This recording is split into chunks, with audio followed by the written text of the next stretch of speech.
Now, the young generation, like Prime Minister Trudeau, that we penetrate the cabinets. I also want to reiterate how deeply sorry Canada is for the situation this put President Zelensky and the Ukrainian delegation in. It is extremely troubling to think that this egregious error is being politicized by Russia and its supporters to provide false propaganda about what Ukraine is fighting for. Why does this government treat Alberta like a fart in the room that nobody wants to talk about or acknowledge? I heard her say a word that I know is distinctly unparliamentary, and I think she may want to withdraw it. The word was F-A-R-T. I mean, we love your Mr. Trudeau. I mean, this family's always been such big fans about that.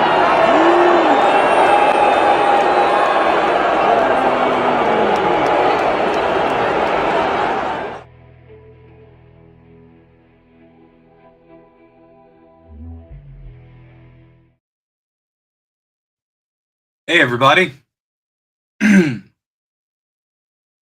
welcome to episode 1 of the Maple Files.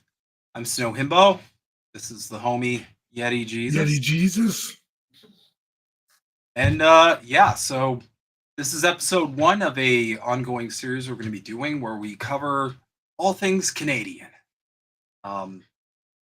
We've kind of been kicking this idea around the water cooler a little bit. If you will.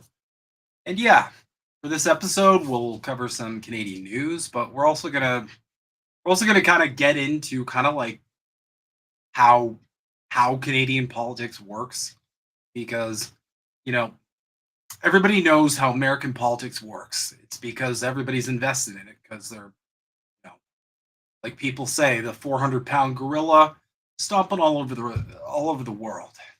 But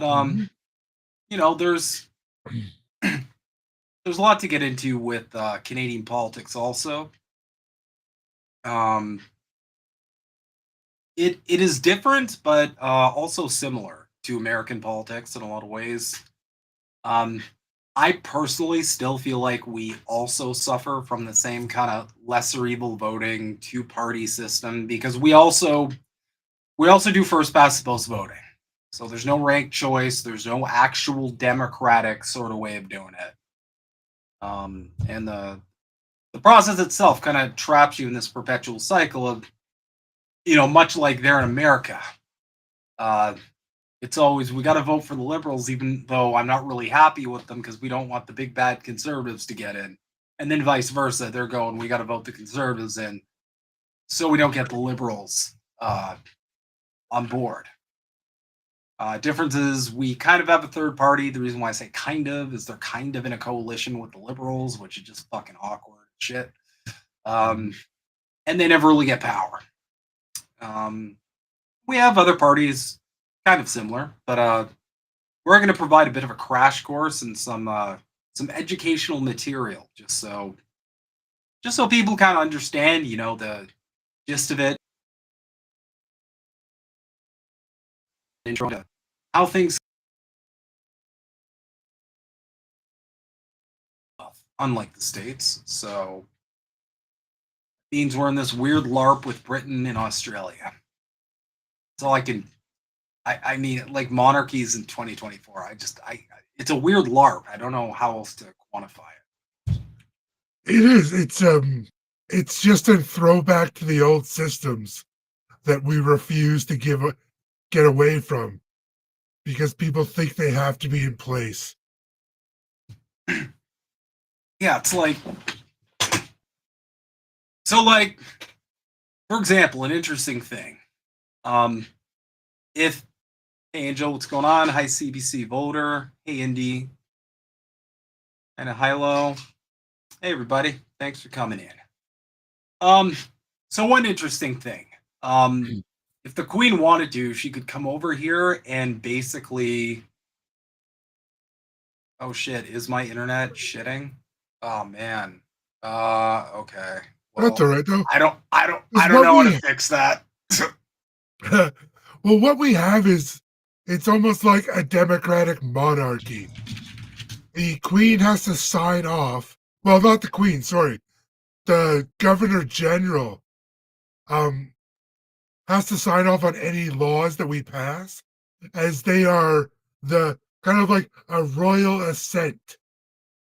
And so all of our laws have to go through this system.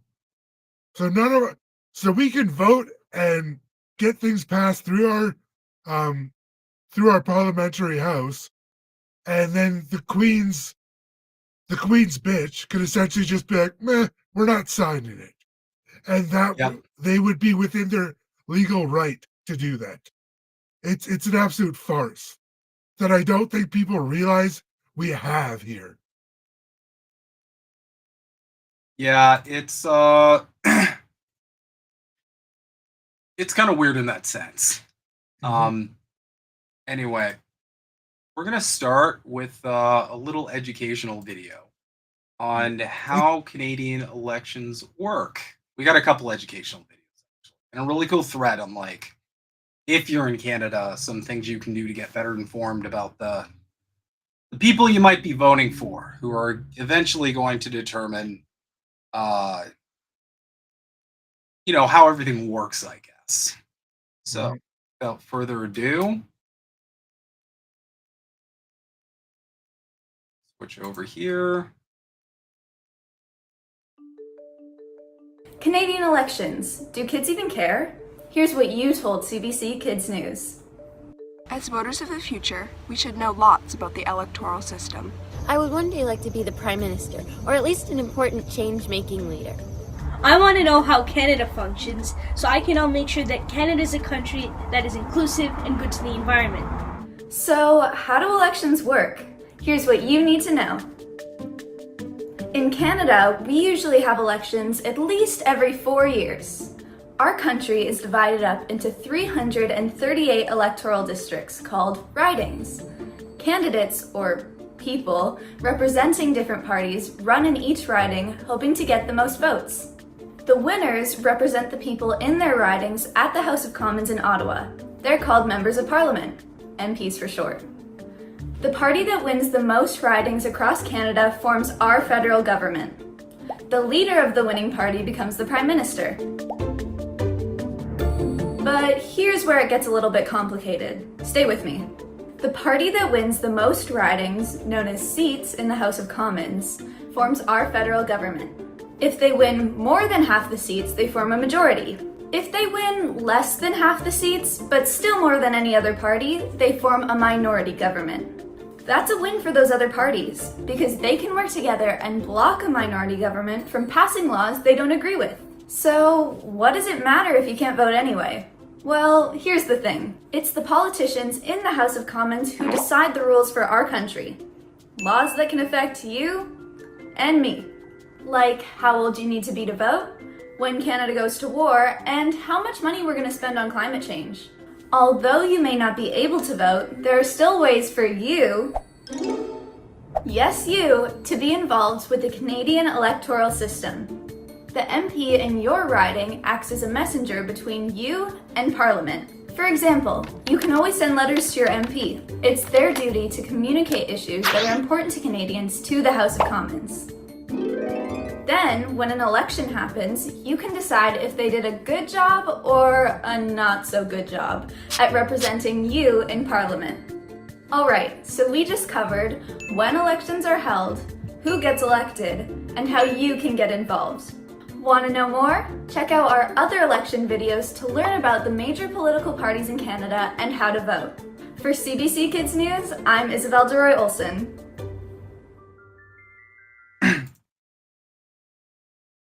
All right, and that's basically it. Let me see. Oh, was the video laggy? Damn it. I don't know how to fix that. Sometimes that happens where like a video I'm sharing just gets laggy and I don't know why it happens. I tested my connection before this and it was like pretty high upload speed. So I don't know. We're just gonna make do with it, I guess. I think it's sometimes just YouTube and whatever too. So, Well, yeah. I'm also in Alberta, Old Man Barker. Yeah, we have no representation for our province. It's crap. We just get told what to do and then have the money taken from us. Alberta's always Alberta's really it's always felt like a really interesting place to me because it's Well, it's kind of like interesting because we're like ultra conservative over here, but also we're like up in my old town. We used to have runs for Palestine like years ago. So it's like this wasn't like it's not a new thing up there. It's kind of interesting yeah. because we get yelled at as the most racist, and I was like, I live there, man. There's definitely racism, but there's a lot of really good people here. Yeah, for a bit, I'm moving out to the East Coast in 6 months. So, old man Barker asked a question. Sorry. No worries. No worries. Good to Yeah. see you engaging with the chat. I can actually do a really cool thing where I can. Where was it? Oh my lord, so bad. Bear with me, guys. Show number 1. Oh my god, where's the overlay button? I just saw the I'm overlay in button. Calgary, old man Barker. Well, whatever, fuck it. We're moving out to Cape Breton, though. I'm doing the reverse. All the people from Cape Breton move here, so I'm going that way.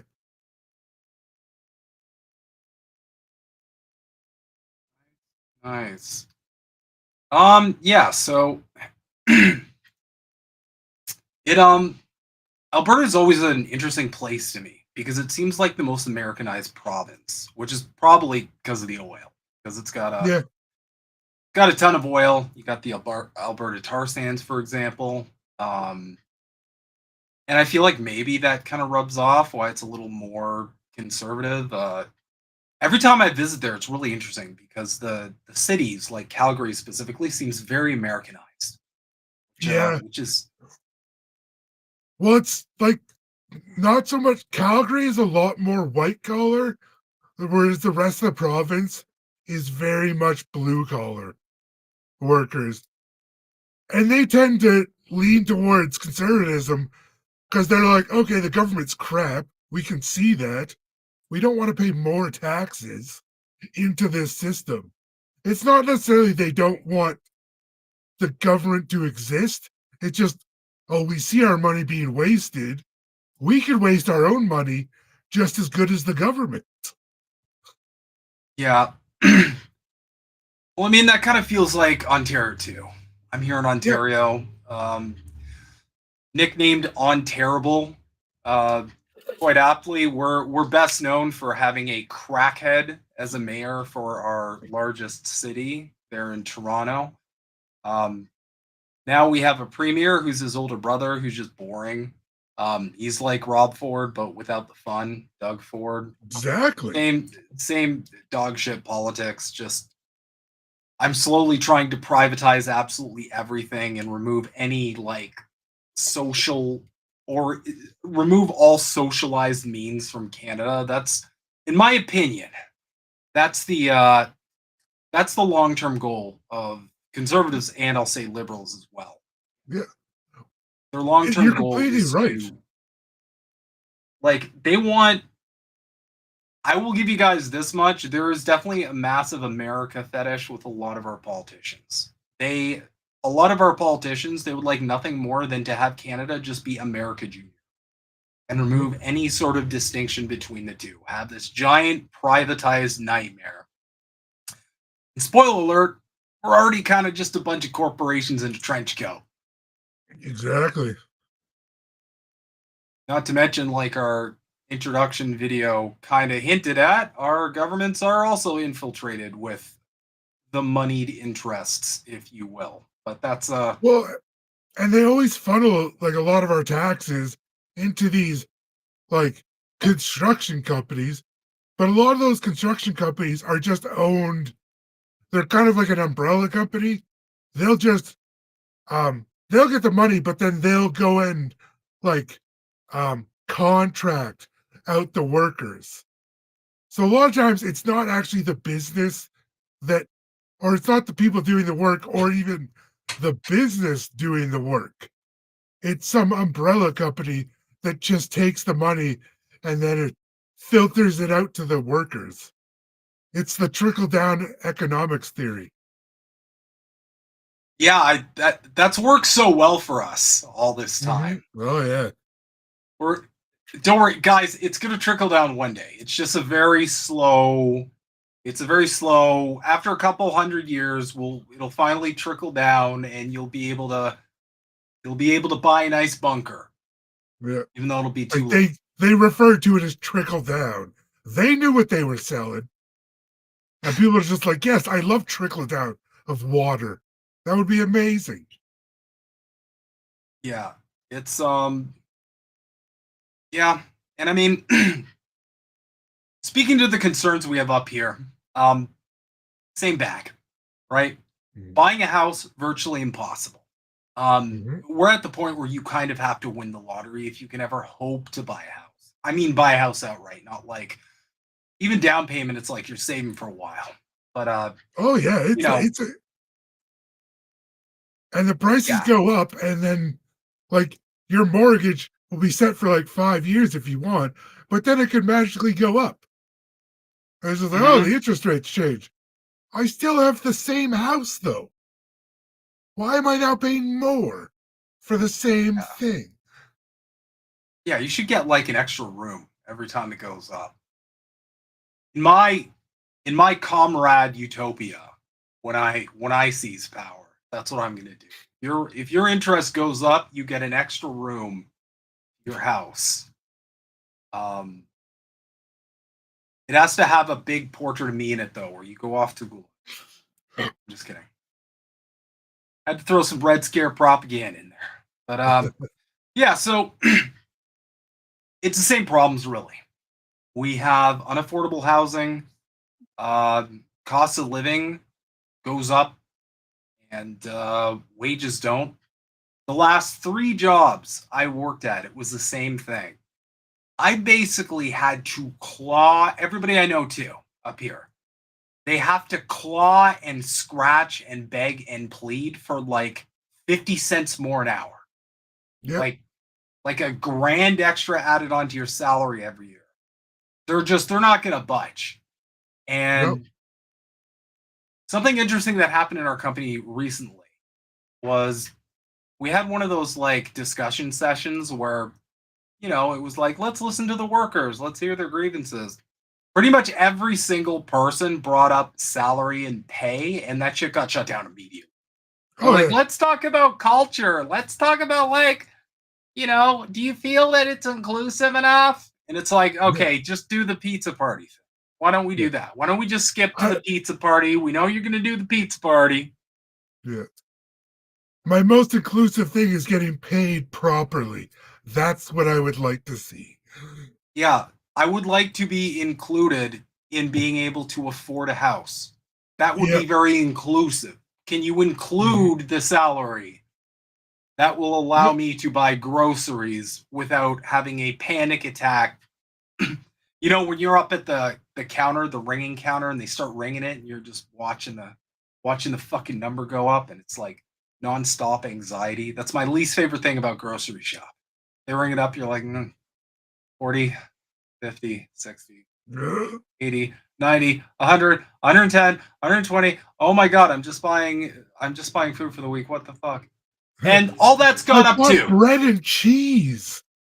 Yeah, I just wanted a grilled cheese sandwich.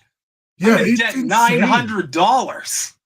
Yeah, my mother-in-law is extremely frugal, so like she's been watching prices for years, and she's like, it's getting to the point. She's like, I'm not paying that for chicken. What are they, crazy? Yeah, interestingly enough, I don't know, because I mean we've had like food scares for years where it's like this meat's contaminated, this deli meat's contaminated. I don't know if the recent like bird flu developments are affecting this, but I've noticed chicken lately has been dirt cheap. Talking like $8 for a whole bird. And I'm just wondering if there's a connection. If people are getting they're getting their PTSD from like the pandemic era back, and they're like, stay away from the chicken. I'm gonna die.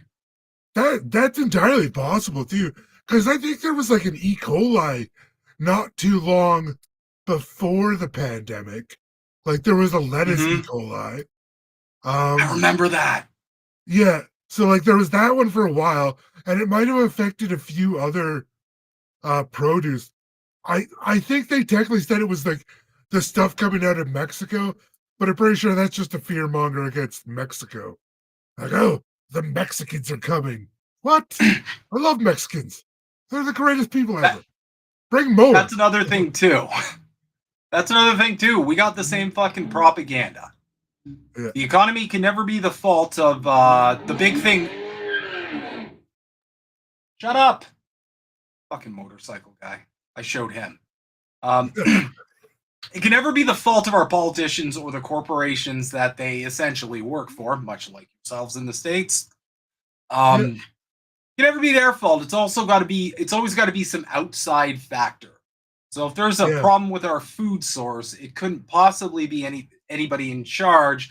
We got to blame it on another country or like another group. Yeah. It's the same propaganda every time. It's North Korea that's causing all this. I thought they were a hermit kingdom.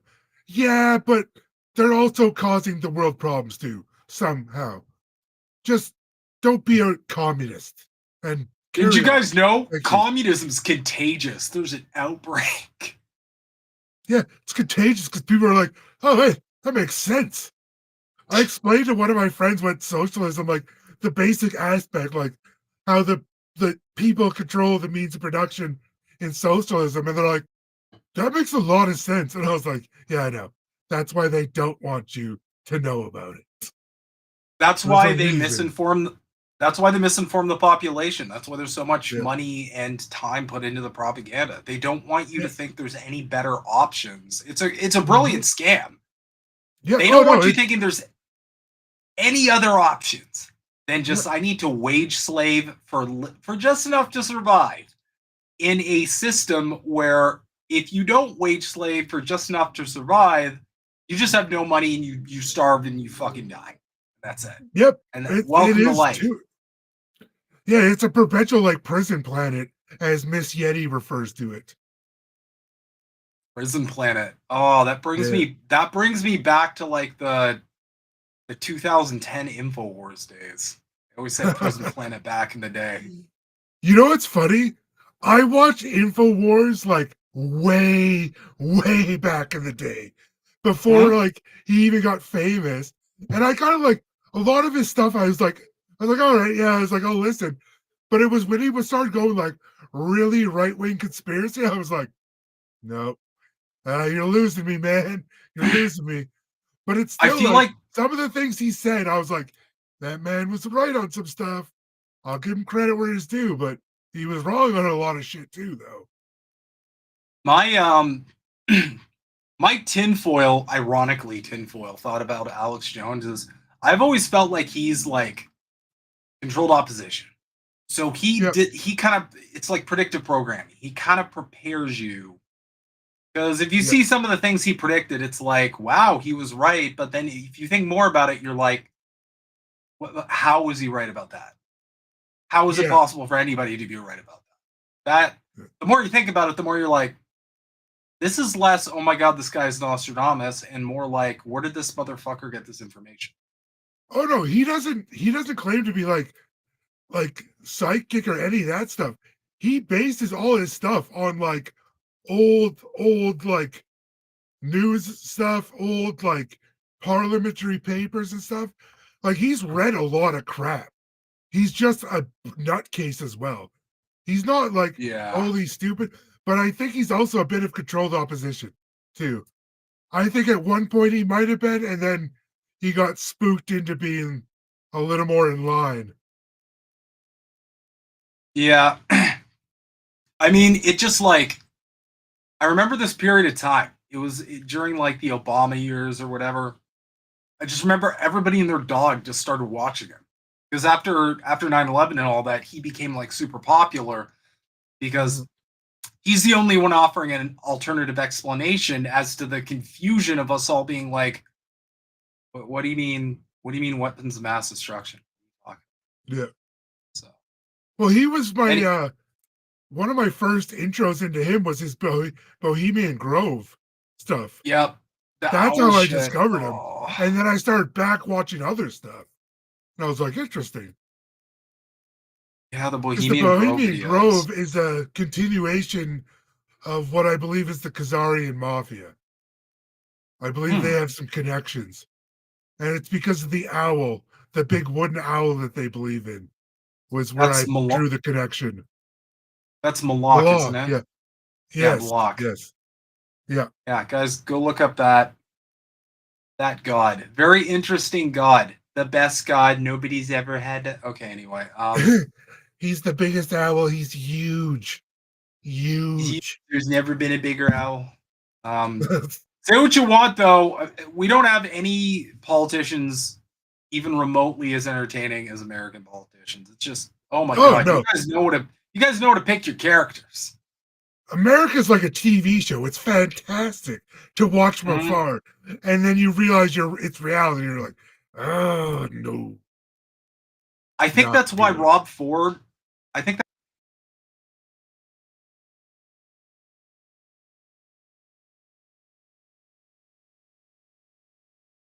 Himbo will be back in a moment. Oh, he's frozen.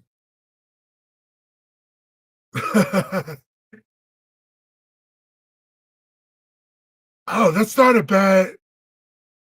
Yeah, Trudeau actually has some really odd looks and features that, I mean, he's basically been set up to be a TV character. All he's ever done was acting. I think we lost Himbo. Oh, Old Man Barker, great poet. Vince McMahon, that he's created so many characters. He really has been quite a few. It's colder where I live. There's no way Himbo.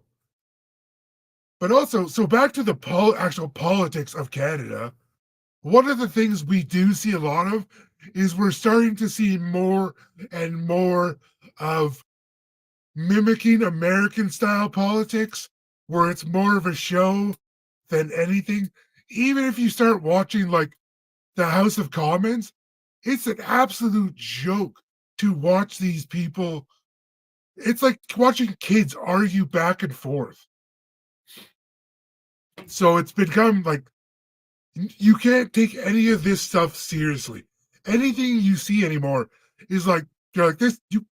These are not actual adults. That is true. Vince does work a crowd quite well.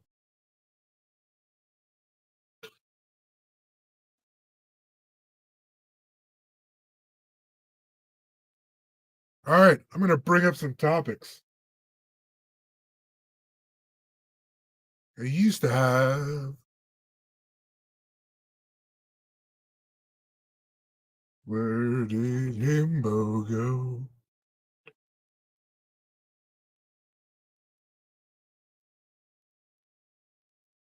Also, the Canadian internet is horrible because we have a monopoly of two companies, basically Rogers and Bell. Or is it? Yeah, I think Rogers and Bell. And then they outsource their interconnection to those small independent ones who are just subsidies of those companies. Yes, we can rename Trudeau Falsto. Also, I like to refer to our democracy as a phomocracy because it's completely fake at this point. There's absolutely no real, what's the word I'm looking for? No tangible evidence that our democracy is any kind of real thing. And that's why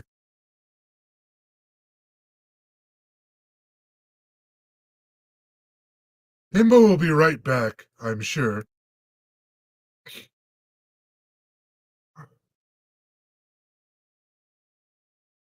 And the thing with Polyev is he's the exact same thing. He's just another controlled politician. He's been in politics so long, there's no possible way for there's no actual way for any of our politicians to get actually true. Like, even the last thing Theresa May did was, oh, she got offended by the word fart.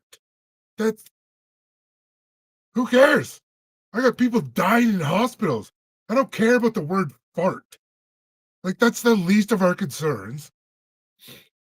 You should focus more on keeping politicians accountable, not necessarily words they say.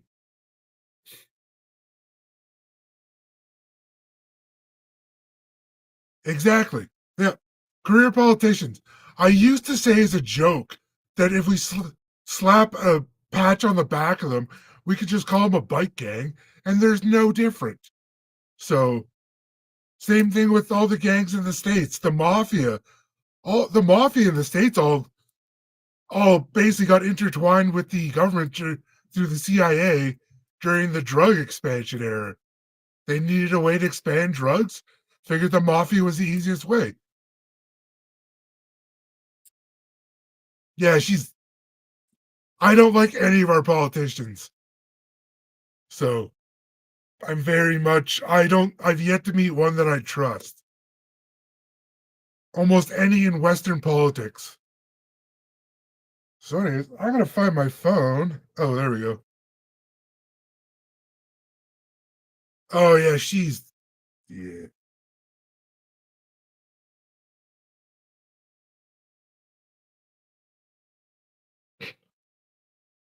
The one time my wife ever tries to call me, it's in the middle of a show. She apologized though. She's like, I can't believe I called you there. I was like, I can't believe you called me. This never happens.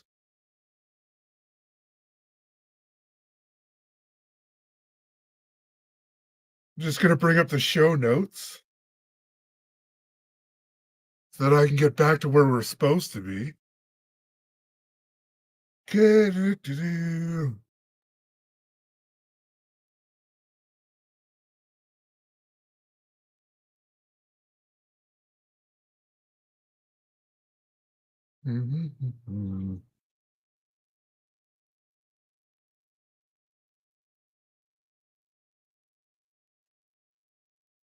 So I believe we're talking about what is Parliament at the moment, which I'm going to be perfectly honest, I'm not the most up to date on how Canadian politics work.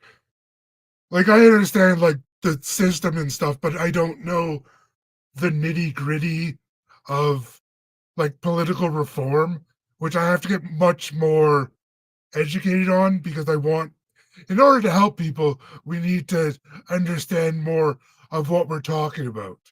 So a lot of the things that I focus on is renewable energy sources. So things like 3D printing wind turbines. You can also apply this kind of stuff to using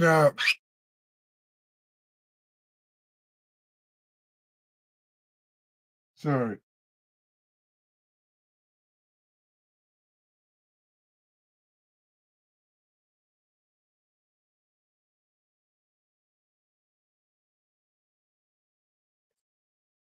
All right. Well, while we're waiting for Himbo to get back, does anyone have anything they would like to chat about? Put it in the chat.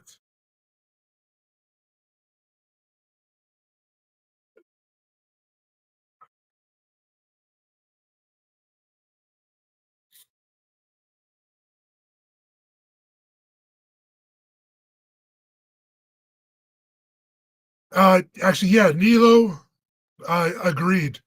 I think we're very much like a passive aggressive nation. We just kind of we're like, okay, yeah, we understand what the politics are, but then when we start like talking about the actual systems, like when you get down to it, I think a lot of us will start to realize we have no idea. I'm not I don't I'm not sure about the actual representation, but I know Alberta and the West in general, just by the systems because of how concentrated the populations are in like Ontario and Quebec, that we don't get any real representation by the West because are sparsely densely populated.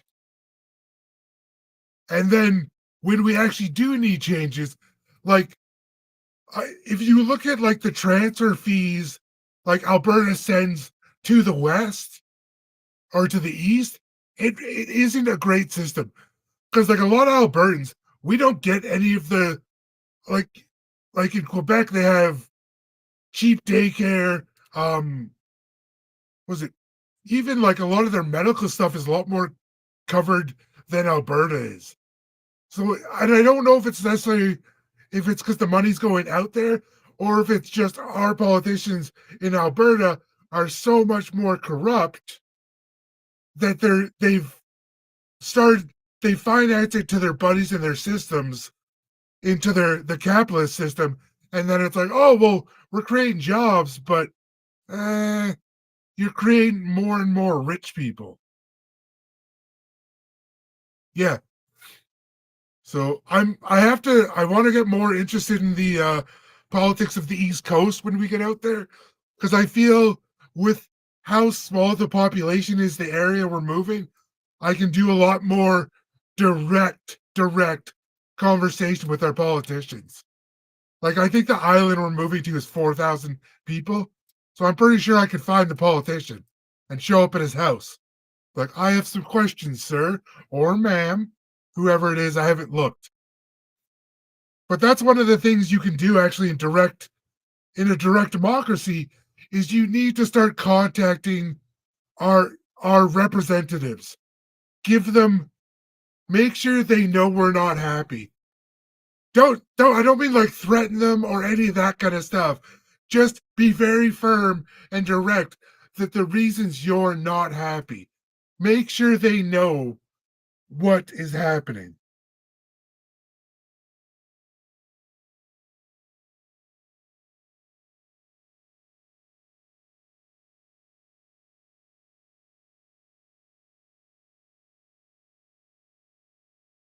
Yeah, he also wrote a bunch of crap when he was the premier of Alberta that screwed us during COVID, where he would, like any politician, I'm sure Eddie was. All right, he's coming back soon. But anyways, I'll keep talking. Yeah, Kenny was also like the biggest proprietor for the COVID response. And during that time, him and his cronies wrote having rooftop parties. And I think it was the same in a lot of provinces. They were just being blatantly hypocritical and to the point that no one wants to believe them. And even the people that wanted to still do things, like it's hard to justify doing the good things when you see this stuff happening with your politicians.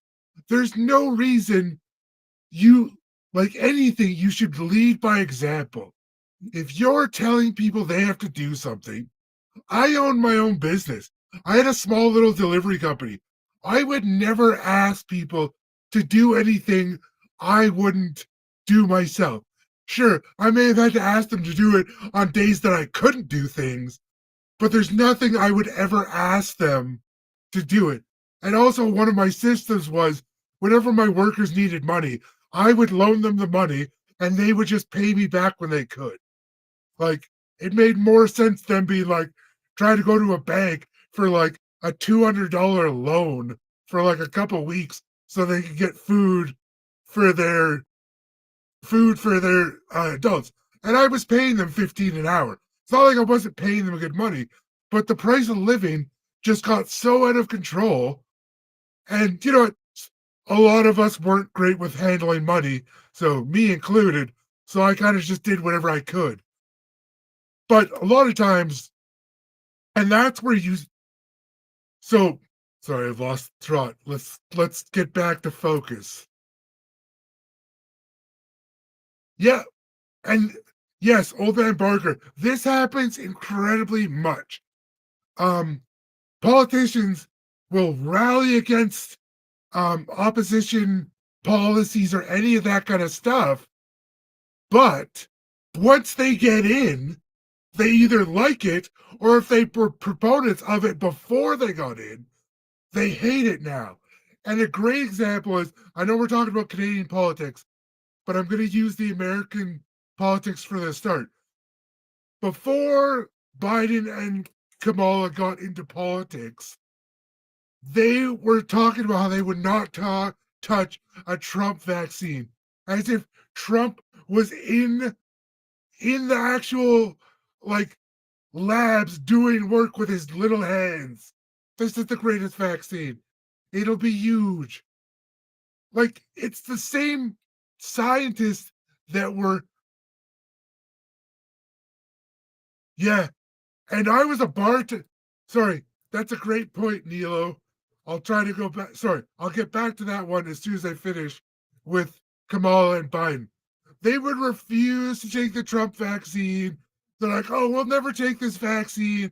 And then as soon as the election they won, they're like, anyone that doesn't take this vaccine is some kind of right-wing theory. And I was like, 2 months ago, you were saying you would not take the vaccine, as if Trump was literally in the actual like labs making the vaccines himself. Like, it just, you see this stuff and you're like, I can't take anyone seriously. Yes, Nilo, the thing with liquor is carrying money with liquor. That's very much, I think one of the things we've seen go up is anyone with ADHD or brain issues are very bad at what's the word I'm looking for? At impulse control.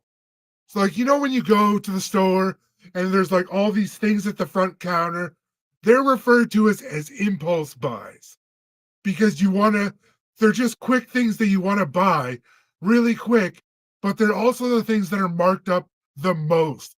So, like, you see chocolate bars, chips, gum, drinks, even like lighters or anything quick you can pick up just as you're getting to the checkout. Those things are dramatically marked up, and they are also the things that have seen the most in shrinkflation.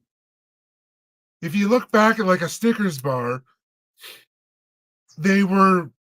I think they've dropped, I think it's like 20-30% now, how much the food packaging, and it's more so the quick buys.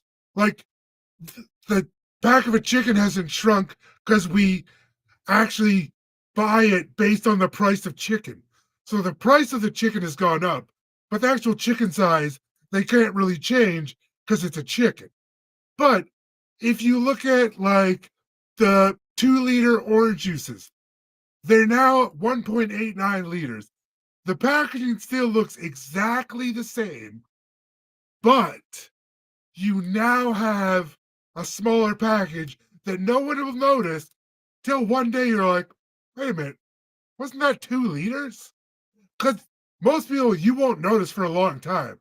It'll just be one day like, wait a minute, son of a. And so chocolate bars and candies are a great example. If you go and look, try and find like pictures of old Snickers or old Mars bars or any kind of old candy bar. Look at the weight on them. Then go look at the weight on a new chocolate bar. You'll notice about 20% difference. I wish I knew how to share my screen in this one. I have OBS set up and I'll use it next time. And so I can kind of demonstrate a little bit. Yeah, actually, that's a good point as well, old man Barker. CTE, any kind of brain damage. Hey, Simbo, you're back.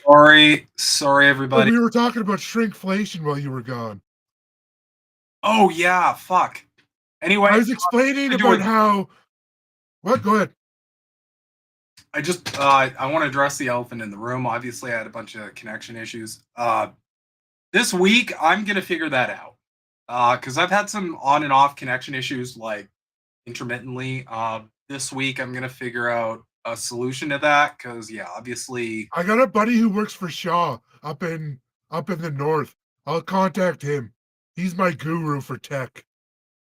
I'm gonna be honest. I think it's just Fido's shit. I think that's it. I think Fido just sucks, and that's like the problem solved of the whole Okay, thing. as I was mentioning earlier when Himbo was gone, our telecoms all own these small subsidiaries. So you buy Fido, but they're using Telus' numbers. So what happens is the connection, they purposely will degrade the connection to Fido. So I'll help you work on that as well too. Yeah. That's another weird thing. I don't know if you covered like the strange, unique relationship Canada has with our telecommunication services, but I was telling him basically we have a monopoly where it's only like Bell and Rogers are the only two. And they essentially, well, not essentially, they have a monopoly. Yeah. And it's such a big problem. This is such a big, like, monumental problem that we had a day where Rogers went down, and because of how intertwined we are with Rogers, our whole country ground to a halt. You couldn't pull out money. You couldn't use Interact machines. Internet was down. There was no business.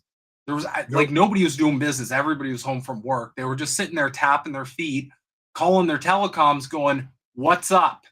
for like the whole day. Yeah. Oh my God, I remember that. And can you imagine if an electromagnetic attack comes on us? They're not going to get that up in a few hours. That's going to fry a lot of cables. Right? Like, so. Oh, yeah. Like, that's one of the things, like, I know we talked about preparing for the future, understanding what they can do. Work on making a bartering system within your own communities. Find a way to figure out how you guys can trade stuff, or at least borrow stuff and make sure that people are not wrecking other people's stuff, because that'll be the biggest detriment to any of us creating a society where we can borrow and stuff. Is if you start wrecking other people's stuff, it's going to terminate that theory immediately. Oh, I'm gonna be honest. I'm a little a small part of me is hoping that an EMP does knock everything out, if only because then I can finally just be a full-time fisherman and just, stop this whole wage slave come out thing. to the property. The ocean is right there. We'll get you a little dinghy. We'll get you a captain boat, hat, and you go out fishing. All right, and the missus come out. All right, but I gotta cut my hand off and put a hook on it. That's fine. That just has to happen. My wife is a nurse, so I've played a surgeon on TV. No, I haven't, but go with me for the story. We'll get one of those irons. We'll just cauterize the wound. You'll be good to go. My wife will be like, I married the biggest clown in the world. This is my life. No, I've been because she'll sucked into meet clown me world. and just be like, oh, I got lucky. I could have met this idiot. That poor woman is a saint. Yeah. Dorothy Mantooth is a saint. I mean, oh man. Like, so we've got the telecoms that are basically a monopoly. And it's like you said, it's such a fucking scam because like if you're like, oh well, to hell with Rogers, I'll go with Bell. Oh, to hell with Bell, I'll go with one of these other companies. It doesn't matter. It all just goes you're up still to using the top. And they own all the towers, so they've got everybody by their cojones, effectively. So, anyway, who wants to learn about Parliament? Let's hope this video isn't as choppy as the last one, but I think I've figured all that out. Give me a couple days and I'll test it out on politically.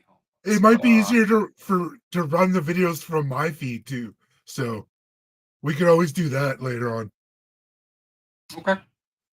We'll see how this goes. I only have a couple videos, so it's not it's not the end of the world. Most of it's just kind of content to talk about it. Yeah, you're right, old man Barker. Sadly, for now, there is no way around. The only way around is to nationalize the telecoms, which is what I've been screaming from the rooftops for years upon years. Well, we give them so much money anyways. Why not? It's like, if we're going to give them money, can we at least get the profits too? Fuck. I mean, yeah, can you imagine the amount, like, I can only imagine the amount of social services if they nationalize our telecoms. Like, oh my god. It would be insane. Okay, all right, kids, let's learn about Parliament. Let me just... Oh, I'm blinded by the glow, just like every day I go on Twitter. Parliament is the heart of Canada's democracy. Located in the national capital, Ottawa, it's the country's federal legislature. This means Parliament makes laws that affect the whole country, in certain areas like fisheries, trade, defense, or the postal service. These are things that affect all Canadians, no matter where they live. Parliament has three parts: the monarch, the Senate, and the House of Commons. The Senate and House of Commons are where parliamentarians meet to represent Canadians and discuss and debate issues that matter to them. As well as proposing its own bills, the Senate debates, studies, and refines proposals for new laws passed by the House of Commons. Senators are appointed to represent every province and territory in Canada. They offer regional and minority perspectives on issues discussed at Parliament. The House of Commons proposes, debates, reviews, and passes bills. This is where most new laws start their journey. Members of Parliament in the House of Commons are elected by Canadians like you. Each member of Parliament represents a specific area of the country called a constituency or riding. The third part of Parliament is the monarch. The monarch is the country's head of state and is represented by the Governor-General in Canada. After the Senate and House of Commons both pass a bill, the Governor-General signs it into law. The Governor-General also opens new sessions of Parliament and has the power to dissolve Parliament, which triggers an election. These are just a few of the Governor-General's roles.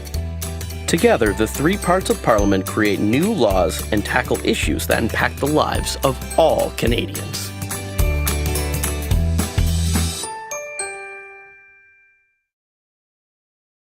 Whatever, Cowboy Kitty, I'm going to go and get my feelings checked out for free. Take that. Hey, Quicksilver fan, thanks for coming in. Hey, I used to live in Toronto. Hey, social emotional learning. Hey. Time for a telecoms convoy. I agree. Time for a proletarian convoy, period. We're gonna end it. We're gonna end the show with that later on. But I have some thoughts on that. You know what I realized during this video? We just Control-C, Control-V the UK. This isn't even original, really. Like, what are we doing? It's not surprising, given the fact that we're essentially, part of the monarchy. Everybody was saying God save the king after the Queen perished in a freak gasoline fight accident. Like, if there's a God, he is not saving that mother. No, absolutely not. And maybe that would be a good episode to get into sometime down the road. Actually, hold on. Give me 1 sec. I came up with 2 ideas for episodes. What is... give me 1 sec. I'm hearing noise out of somewhere. What the hell? Is it inside your head? Is it voices? It could be voices inside my head, for sure. What is that? Okay, that's going to drive me insane. There we go. It was a Baldur's Gate soundtrack that started randomly playing. I hate when that happens. Where's the sound coming from? Or music? Oh, it's my least favorite. I'm just going to write down these 2 notes real quick for videos because fun thing about ADHD, you have to write down your thoughts immediately or they will be gone for 10 years and then come up randomly when you don't need them anymore. Yep, that's... Hi, cowboy!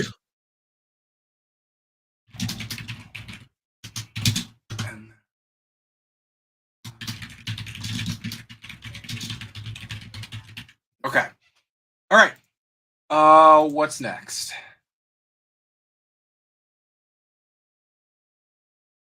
Okay, so here's a cool thread that one of the comrades on Twitter posted. She's really good for this sort of information. Just make sure. There you go.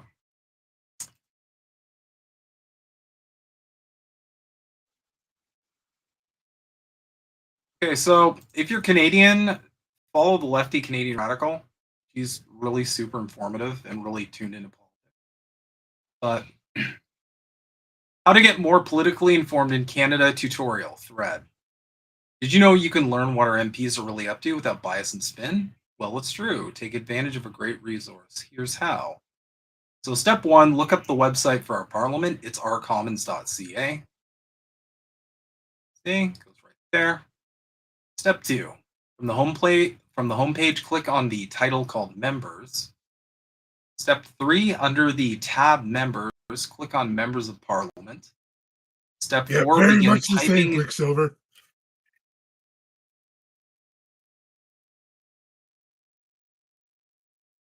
Similar to the UK. Yeah, we have the House of Commons too, and it's just I don't even know how to explain the House of Commons to Americans. They're just like, I saw a video of that and I don't know what's going on. And I'm like, we don't know what's going on either. So we're all just That's why I had to include it in the intro video for this show. Because it's just like, you wouldn't believe what happens in the House of Commons unless someone told it to you. Yeah. Under members, click Members of Parliament. Step 4, begin typing the name of the MP you want to learn about. As you do, their profile might pop up on its own. If it doesn't, click the search button to visit the profile. For example, Aaron O'Toole. This is important. On the MP's profile, click on the tab that says Work. Under the Work tab, click on the tab that says Chamber Votes. Then select the tab that says All Votes by this member. Now, finally, you can now view the entire voting record for your MP. You can select by Parliament sitting and session or by the type of motion. You can also sort by how this member voted. So that's really important in getting informed because, for example, if a politician is running for prime minister, say one who leaned heavily into the grievances that people had during the pandemic, and now he's trying to wash Canada over with boring Harper-era conservatism. Not naming anybody, of course, just giving a generic example that's definitely not something I'm deeply friggin' concerned about at the moment. I hate Pierre. He's garbage. You can go and look up their history. So any politician, you can go and look up like, okay, what do these guys buy into? What are they invested in? And you can also draw conclusions. Mm-hmm. For example, if you see trends, certain voting trends with those politicians, you can draw some pretty easy conclusions, such as, oh, this person usually votes in favor of pro-landlord policies, for example. Not that our conservatives are a bunch of landlords or anything. That's crazy. They would never do that. I'm just saying, they're not fans. I love how they think business is when you just buy crap and charge people more money for it. Oh no, I'm in a business. You didn't make anything, you useless twat. The funniest thing about conservative politics, at least in Canada, is like they have this weird delusion where they think everybody is a business owner. I don't know if you've noticed that by their rhetoric, but it's all like, we need to make it easier for small businesses and the little guy, but they never talk about like the worker. They never talk about the proletariat. Their rhetoric is always geared towards like business owners. Like like HVAC business owners or like a Mm. guy who owns a landscaping company or some crap. And it's like, that's great. I'm all for mom and pop shops. Be nice if they were co-ops, but I digress. But I mean, they still have workers. And, you know, you're still extracting the surplus value of their labor from those workers, even if you are a ma and pa shop. So, it's just something I noticed with like conservative rhetoric. It very much feeds into this whole like anybody can be a business. And it's Yeah. like, well, no, actually, No. unless you're all like a sole proprietor Yeah. and you're all just And going to be just your own worker. I don't know how this yeah, works. How essentially does doing this work? contract work then, Mm-hmm. which is not fun because there's not.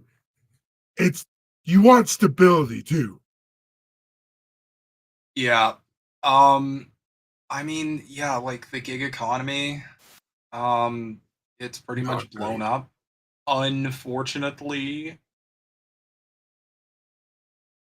Okay, so let's see here. What else do we want to get into next? This is a curious story. I'm just going to give you guys some Canada news and maybe give you all a bit of context, if only just to highlight the stark similarities. So, Canadian killed near Gaza border after threatening forces with knife, says the Israeli police. Israeli police. Sorry. I'm at the point where I can't even say it without laughing. Israeli police say Israeli police Canadians. said no, they didn't. No, they. Israeli police lied about, like, that's. Yeah. Say a Canadian citizen was killed Monday after threatening local security officials with a knife near the border with the Gaza Strip. Wow. I can't imagine how that happened. The Israeli says the man drove to the entrance of Netiv Hasara, just 300 meters north of the Gaza border. The military says the man left his vehicle with a knife and approached the local security patrol, who opened fire and killed him. I mean, yeah, that's what I'd do. I would run up with a knife to military and die. Well, actually, in fairness, knife attacks are something that they do see, but still, like like how far away was this guy that they need to shoot him? Like, oh, he had a knife, like 600 yards back. Like came at us. Like that's not justifiable. Well, it gets a little better. Israeli police told the Associated Press the man was Canadian, though the Israeli military would not confirm the nationality, instead saying that the suspect is a foreign national who arrived in the area from within Israeli territory, not from the Gaza Strip. Israel's ambassador to Canada posted the military statement on X. Unconfirmed reports have named the man, while some claim he is an American citizen. Canada's consular officials in Israel are gathering information on the episode, a spokeswoman said. Global Affairs Canada is aware of an incident involving a Canadian citizen in Israel, wrote Charlotte Lloyd. Due to privacy considerations, no further information can be disclosed at this time. The development comes amid a wave of stabbings during the 9-month war in Gaza. Again, no idea why this is happening. This is just... Is something going on? No, I don't think so. Gosh. Which Israel launched after Hamas militants killed 1,200 people, including soldiers, in an attack last October. So, this is a good way to show how Canadian media differs from American media. And it doesn't. It really doesn't. If you look at this, look at this fucking paragraph. Sorry, I'm failing at everything tonight, but whatever. They lead on with who the Hamas militants have killed. So they start, that's the most important thing. Then the next paragraph. Meanwhile, the Israeli military on Monday ordered the evacuation of part of an area in the Gaza Strip. It has designated a humanitarian zone, saying it is planning to begin an operation against Hamas militants who have embedded themselves in the area and use it to launch rockets towards Israel. Then, another paragraph later, they begrudgingly say the Hamas-run health ministry in the Gaza Strip says nearly 39,000 Palestinians have been killed in Israel's war in the territory, including militants. Crazy, they just died? Is that like they just, it's like a, I don't know, like a casualty, I guess, right? They tripped. Again, it's no different.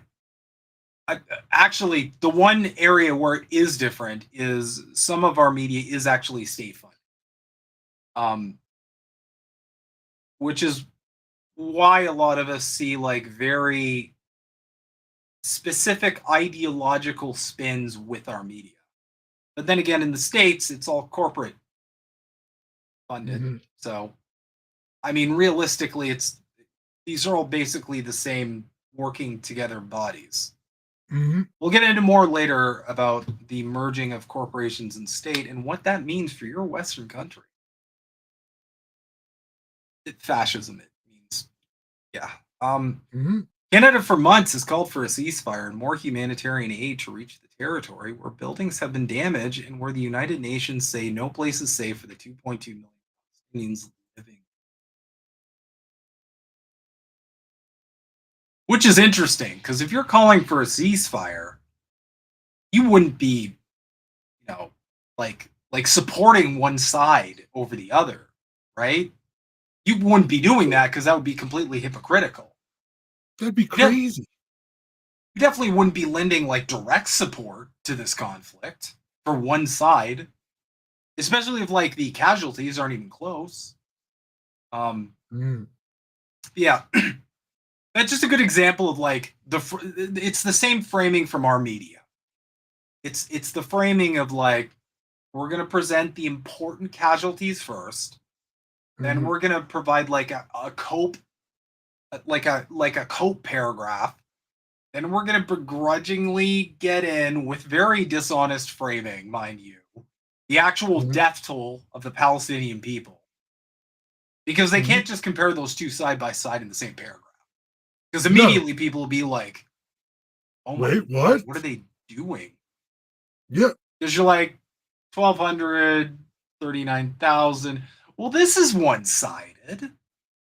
Well, even if you look at the deaths through the years, it's like that for like 60 years. Yeah, it's my favorite. And Canadian media does that too, where they treat this in a vacuum of like, October 7th was the first thing that ever happened in this conflict. Yeah, nothing. And then how many 9/11s did Netanyahu say? It was like 26 9/11s or some shit. Yeah. And then everything after that is because of that conflict. There's no like, gee, why would Hamas do something like this? And their thing is like, oh, they just hate Jews. And it's like, oh, they're is terrorists. That really? They're terrorists. Yeah. Like, pretty sure the ones defending their land are not called terrorists, but who am I to judge? Reverse Uno. It's always a reverse Uno. Every single time.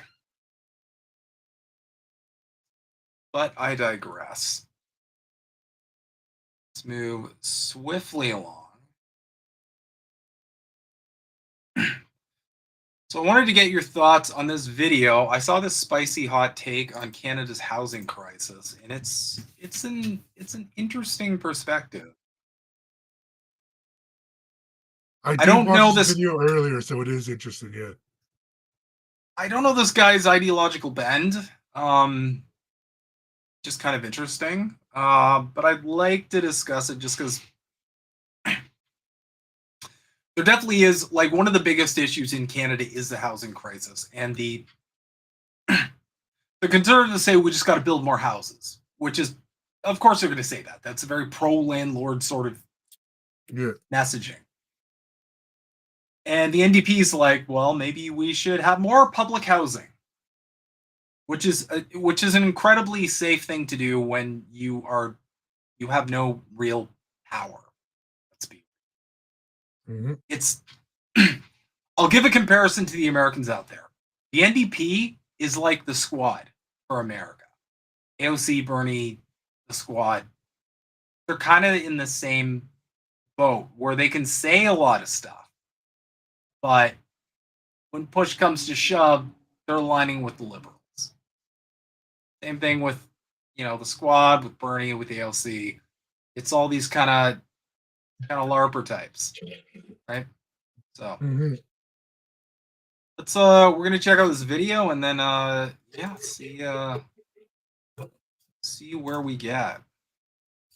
Imploding. And basically, we have to go all the way back to 2008 when the CMHC started buying mortgages to understand exactly what happened here. You see, back in 2008, there was a global financial crisis. The Federal Reserve in the United States dropped interest rates massively during that time to new lows that nobody had ever seen. And the Bank of Canada followed straight after the Federal Reserve and did exactly the same thing. At the same time, you had a bank bailout called the IMPP that was rushed through, and you also had the CMHC that was buying mortgages en masse during that time. And these were the type of mortgages that were the bad ones. They were the subprime ones that were lent out in the period leading up to 2008. But when you actually look at the Canadian household position in terms of debt, it was actually much lower than the United States. When you look at the United States, household debt was much higher. The households in the United States were much more leveraged. So the fact is, in Canada, what happened was when interest rates went down during that period of time, you then saw the housing market boom literally a couple of years after that. By 2010 and 2011, you already saw housing prices that began to overtake the previous highs. Some areas like Alberta were particularly hard hit by the global financial crisis and the recession, since it relied a lot on oil and gas and mining, and financing during that period was very hard to get, so that meant that the economy was really suffering back then. What you saw happen since then, during the Conservative government, remember, because the Conservatives were in power from 2006. This was Stephen Harper's government. Pierre was actually a part of that government during that time. And the interesting thing is, you saw housing prices that just continued to rise during that period of time, which eventually led to the election of Justin Trudeau. Justin Trudeau was a leftist populist candidate, and Justin Trudeau managed to win a majority during that election. Some of the key issues that were campaigned on during that time were exactly the same issues as you see the main status quo parties campaigning on right now. Such things as a high cost of living, housing affordability. They were all bad back then, and they're still bad now. In fact, they're a lot worse now thanks to Justin Trudeau. You could say that he definitely helped amplify the situation that already the Conservatives had created through prior bailouts. And then Justin Trudeau in 2020, under his government, they actually did another bailout and were buying mortgages through the Bank of Canada and through the CMHC to stimulate lending into the Canadian housing bubble. Now, the problem is most average people in Canada had no idea of the dynamic that was going on. What was going on was very similar to the bailout that was done in 2008. However, unlike back in 2008, this was accompanied with an unprecedented amount of government stimulus that was injected into the economy. And the housing market could not have got more distorted during that time. Many of you will remember that there were lots of people that were taking mortgage deferrals. In fact, the numbers were quite staggering, the amount of people that were taking mortgage deferrals. And during that time, people weren't really doing a lot during 2020 and 2021. So that meant that they were able to save up a lot of money. And they did save up a lot of money. And where did that money go? It went straight back into the real estate market and straight back into the bubble. The housing market in Canada after 2020 was one of the most distorted housing markets in the world. To the average person, It just looked like an incredibly strong housing market that would never collapse. This housing bubble could never fail. People used to call me an absolute lunatic for saying that the Canadian housing bubble will crash, and it is a certainty, and it's just a case of when it's going to happen. The mania that ensued in 2021 and 2022 was really a sign that we were in the final stages of this bubble. Generally, when you see a blow off top, when you see people go completely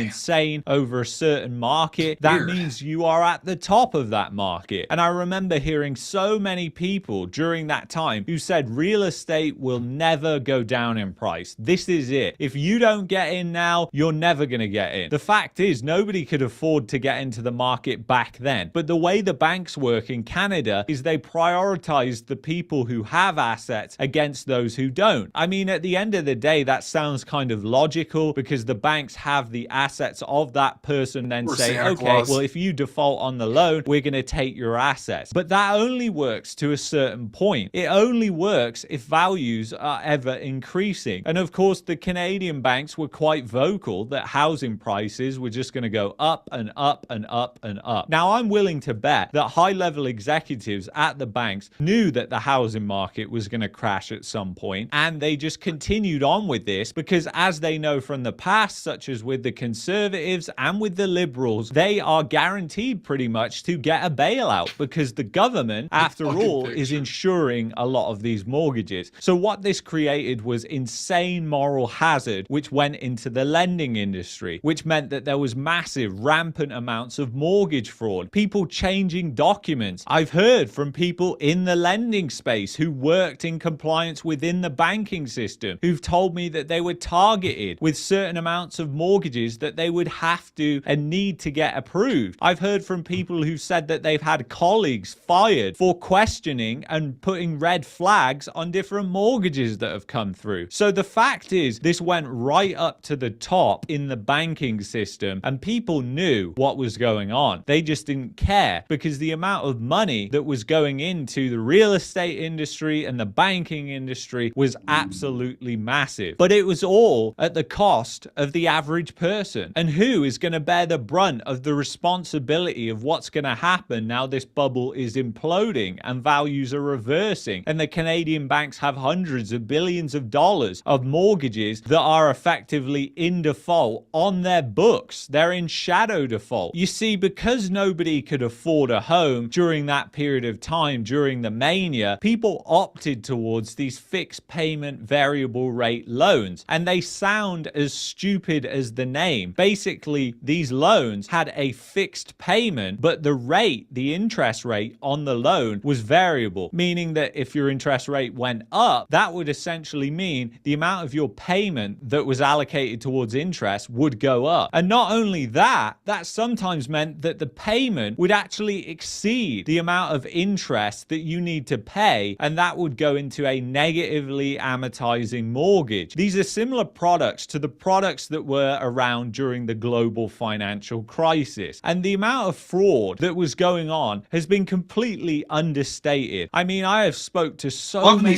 people within the industry that have just said, Luke, you would be absolutely shocked at the numbers when it comes to mortgage fraud. It is unbelievable. And it's quite obvious that people would have needed to commit fraud in order to get into the housing market. Because you look at markets like Toronto, Vancouver, Mississauga, Ottawa, many other places, and the average income, the medium income, it doesn't make any sense. Nobody could afford to go out and buy a home. So people started to fiddle their income, and they thought, well, it doesn't really matter because housing prices only go up, and I'm probably going to just sell this in a couple of years for a profit. Those people tried to blame the Bank of Canada for their poor decisions, saying that the Bank of Canada promised that they would have interest rates low for a very long time, a very vague statement that they made. But they forget that the Bank of Canada also said that they were extremely worried about what was going on in the housing market, and also said that housing prices don't just go up. But people conveniently ignored the Bank of Canada saying that. And now the Canadian housing bubble accounts for 40% of the economy. In fact, it's much higher than that. If you look at this RE/MAX report, you can say that then they were saying that housing as part of the economy economy was nearly 40% of GDP, but right now it could be way higher than that. And that means that when the housing bubble implodes, as it is right now, that affects the economy massively. So why can't we see it in the economy? Well, the economy is flatlining right now. It's not really growing that much. But part of the reason of why it's still flatlining and growing and not crashing is simply because of the mass migration program. You see, you have to think of mass migration as putting up a veil in front of the economy so that people can't actually see what's going on behind the scenes. They can't see all the skeletons that are hidden back there. So basically, by instigating this mass migration program that has boomed, it has also sent Canada into a cost of living crisis. And it has also sent Canada into a terrible per capita depression that has not been seen by any other country in the G7 or G20. The per capita GDP in Canada has been absolutely crashing, and many different international organizations and media have picked up on how bad this is and are predicting that it's going to get a lot worse before it gets better. You see, people ask what the solution is here, and unfortunately, with so much damage done, there is no good solution. The only solution is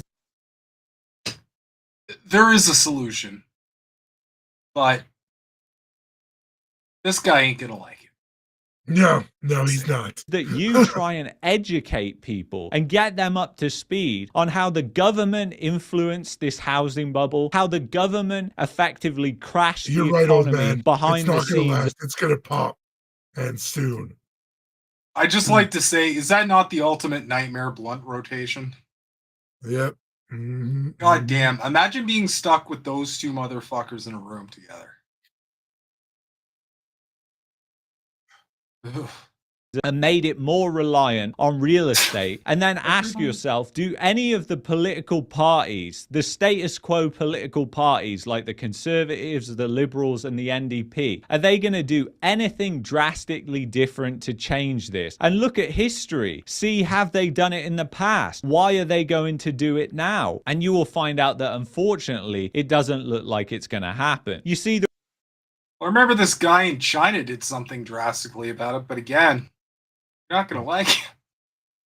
the reason why I have a passion for producing these videos is because it's educating people on how the system works. And once people understand how rigged the system is, how CMHC is not an institution that is helping you buy a home, it is helping banks get bailed out, then you understand that we don't need that institution and we would be better off without it. Once you understand how mass migration puts a veil in front of the economy, it becomes very easy to then understand how it's actually ruining the economy. And this isn't a dig at immigrants. After all, I'm an immigrant myself, so that would make me a hypocrite. Immigrants.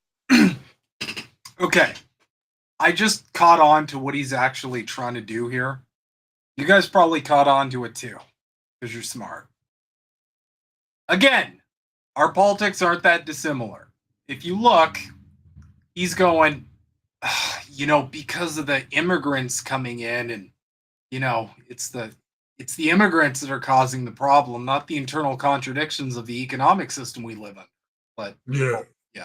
Are doing a lot of the jobs that Canadians won't do themselves. They're filling all those jobs and they're literally living in poverty. So I would say have a massive heart for the immigrants that are here today, because those people are suffering tremendously. In fact, they are the modern day slaves of Canada. And the thing is, I want an end to that slavery. We're doing a disservice to them. And I think it's absolutely terrible. And not only that, the reason why they are doing those jobs and Canadians aren't doing those jobs is because by bringing in more and more workers, you suppress the wages, especially for low-skilled, low-wage jobs. And who does this benefit? This benefits massive corporations that have the cash and have the money to pay the higher wages, but just choose not to invest in their workers. And it's no wonder why you see productivity that is absolutely tanking. This is Canada, and it needs to change. Anyway, if you've enjoyed this video, I'd highly...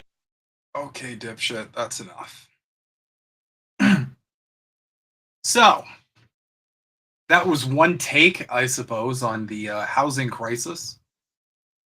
I have some thoughts. So, first and foremost,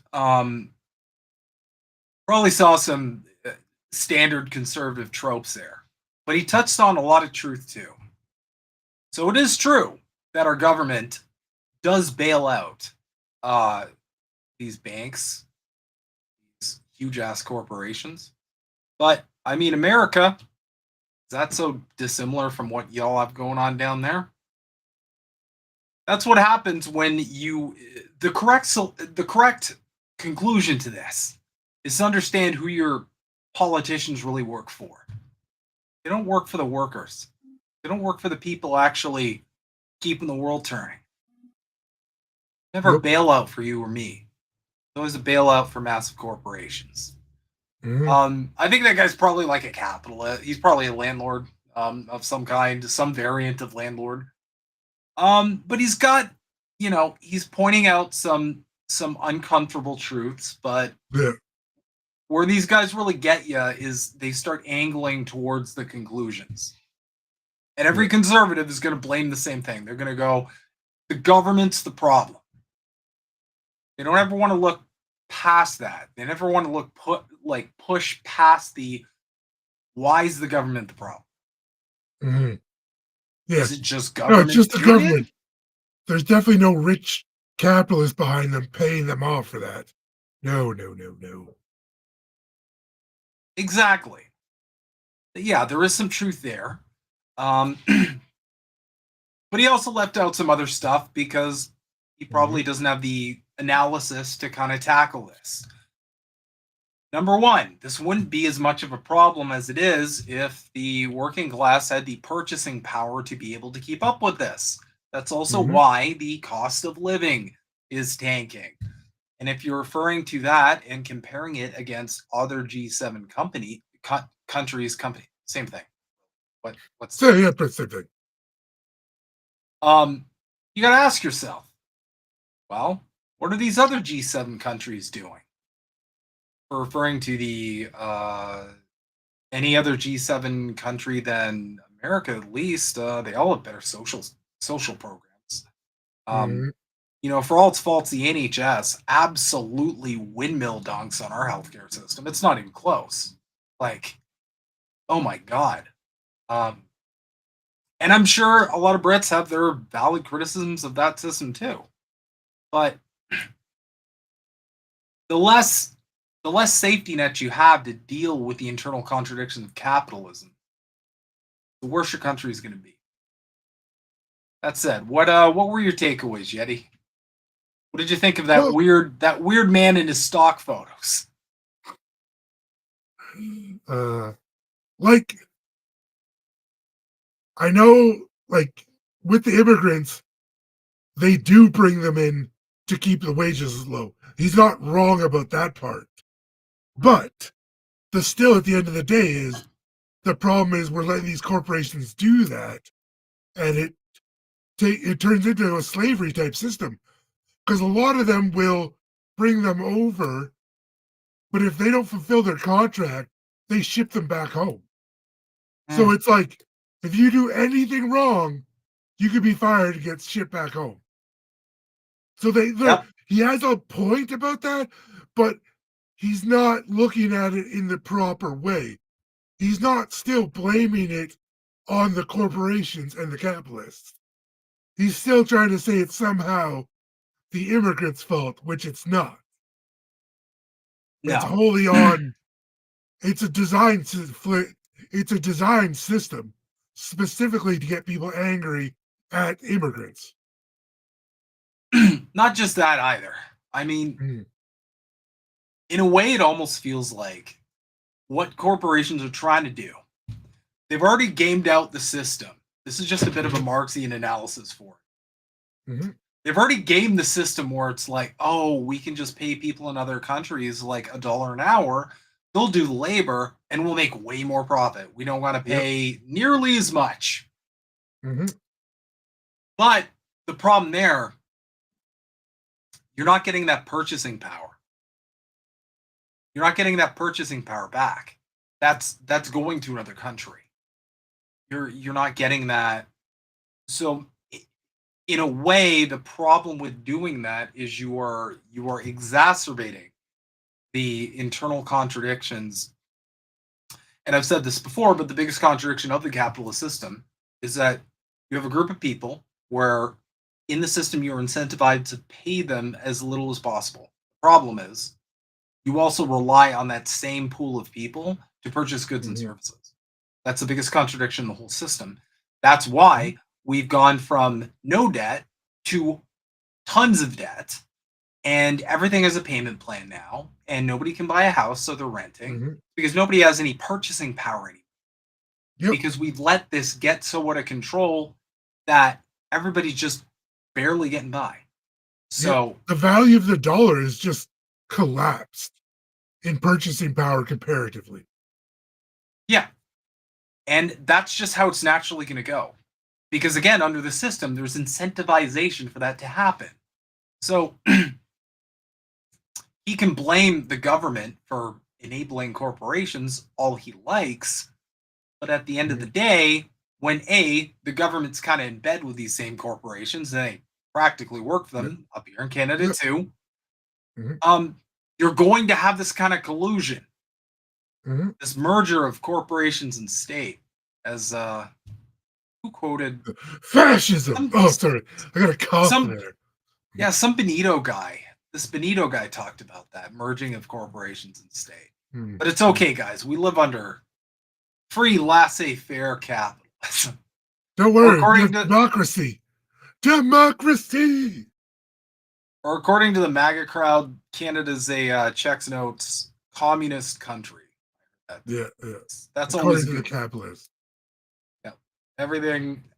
It's just gotten to everything I don't like is communism. It's glorious. Actually, it's always been that. What am I talking about? It's been that way since... I agree with Milo here. Being able to save money again would be nice. That's another thing too. I remember being able to save money. I remember that. It was nice. Good times. I'm pretty sure all of us remember that, where we could just save money, where it's like, oh, okay, I'll set some money aside.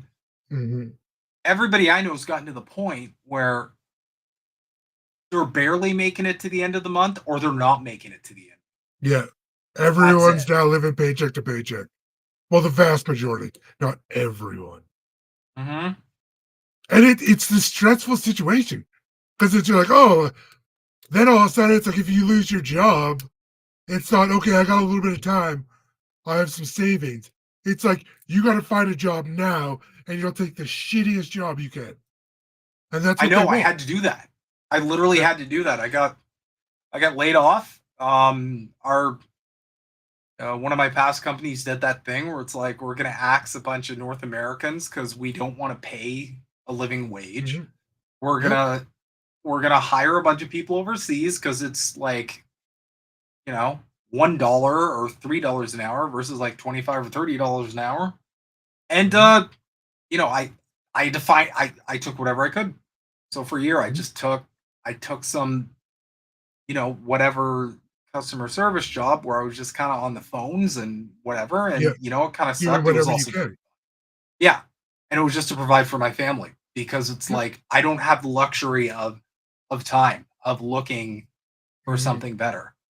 And thankfully I'm with a good company now that treats me well. But, at the end of the day, it's like, we don't have that luxury anymore.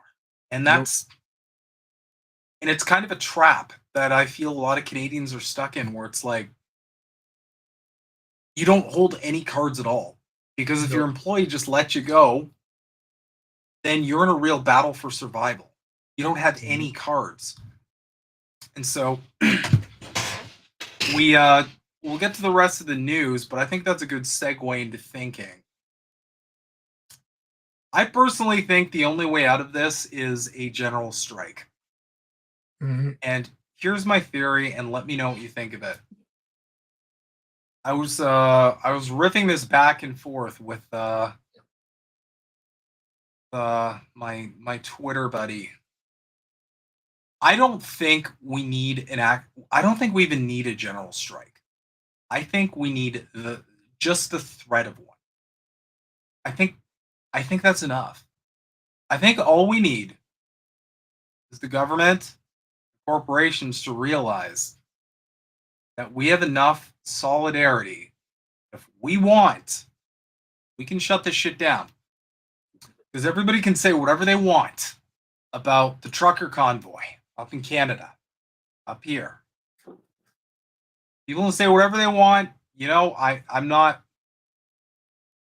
everybody has their opinions about mandates or how our government's handled COVID. I'll go on record saying horribly, but I didn't expect anything else under this system. I expected them to do exactly this, which was fuck it up completely. I didn't think they were going to have any other solutions than that. Also, oh yeah, no. Taking it in good faith with a novel virus, I'm also not opposed to maybe this is the best we could just do as a species. Maybe this is just all you can do with a completely unknown variable that, we've never had a response to this before.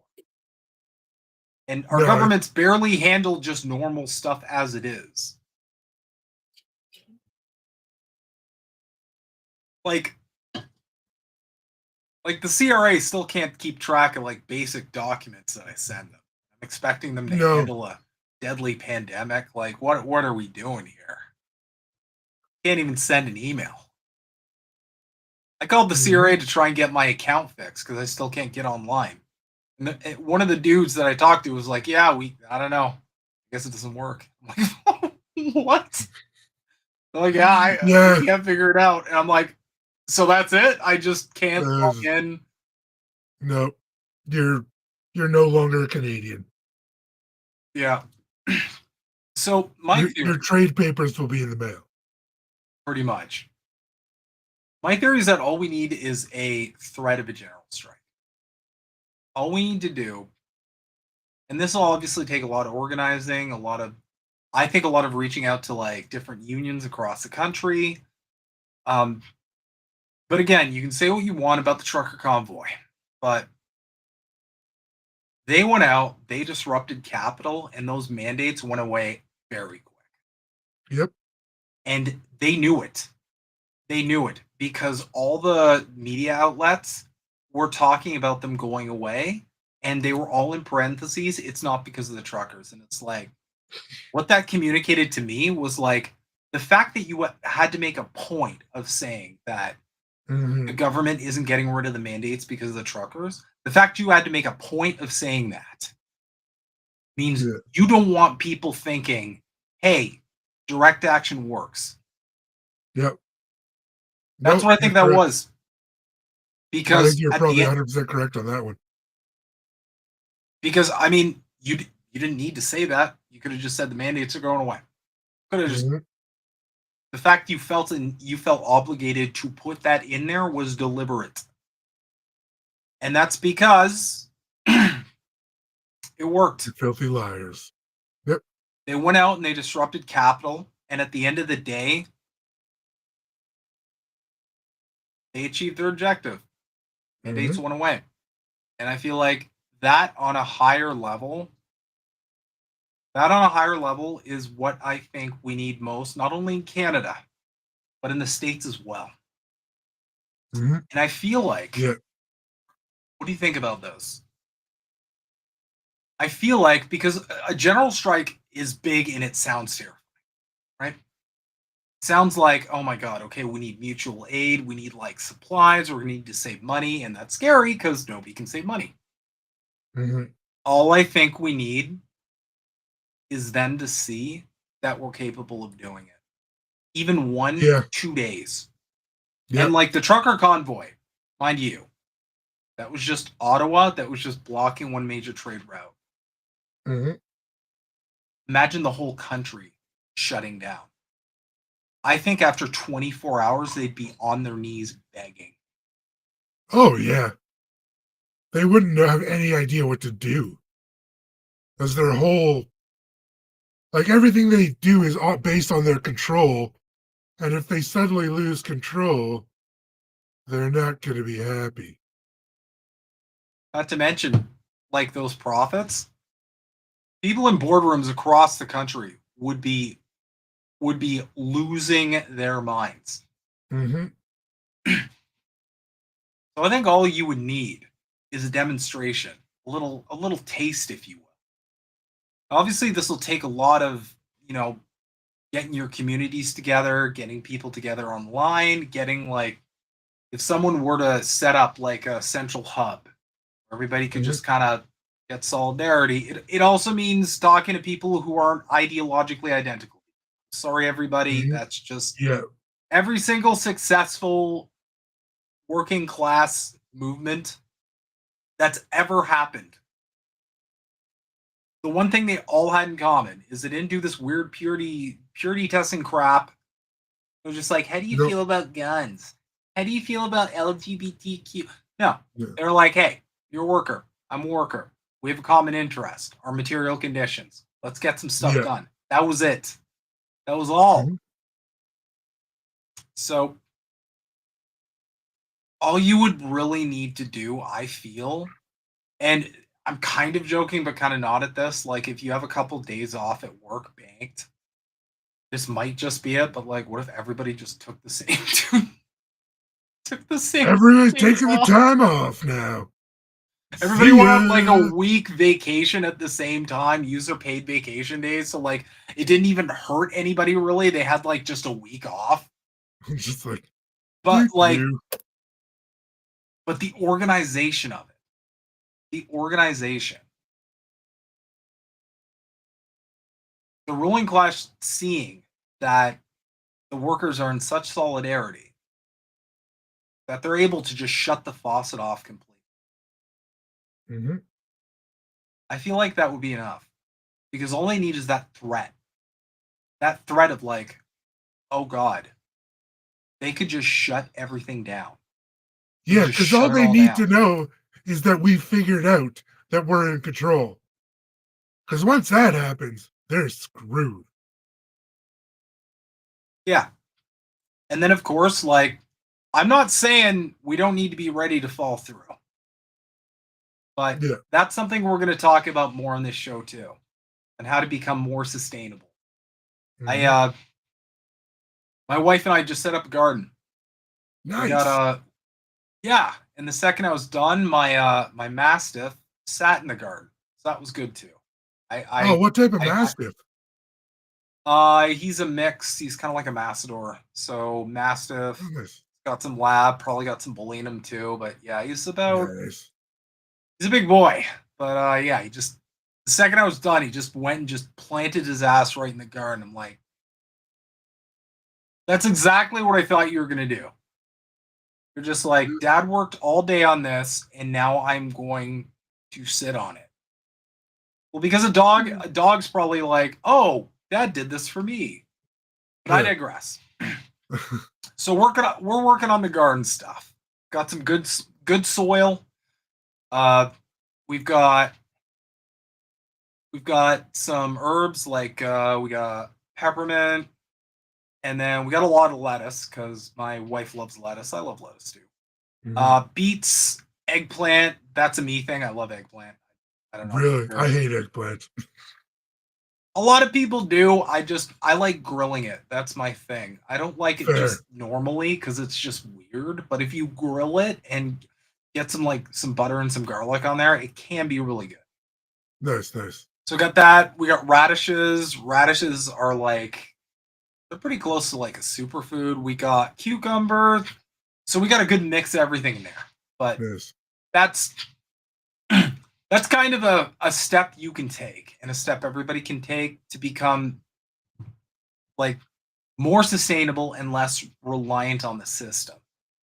Because the downside of the trucker convoy is like, okay, well, once they start to exercise their power, like, look what happened up here. People's bank accounts got shut off.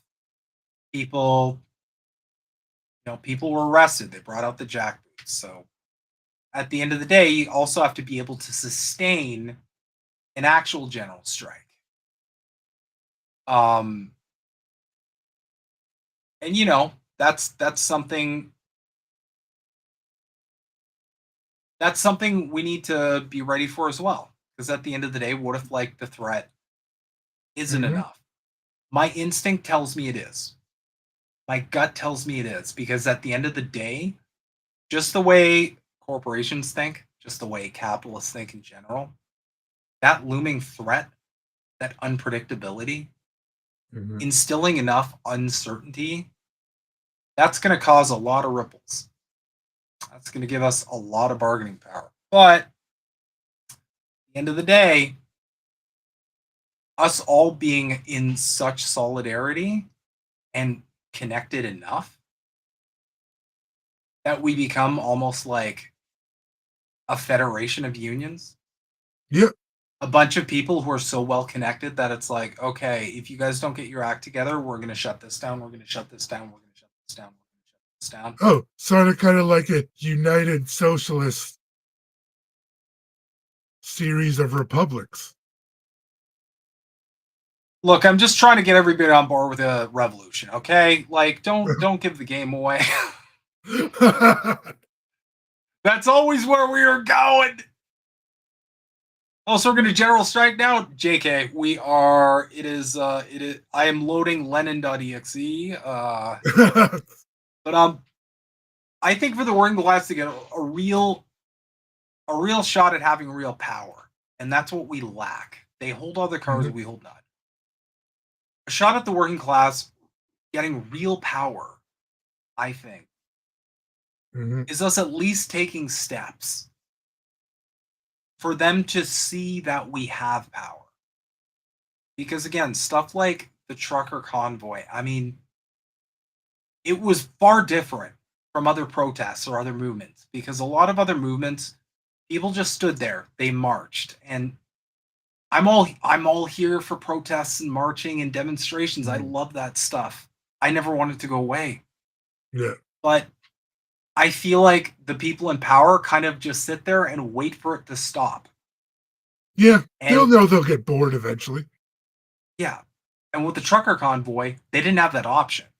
They had to act. They had to do something about it. Because they were like, no, we know you're just going to wait for us to go away. So we're going to keep ramping this up.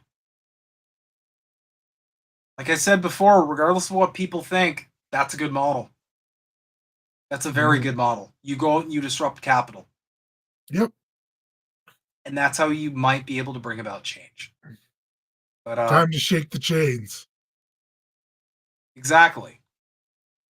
But I digress. I do hope this was educational for everybody.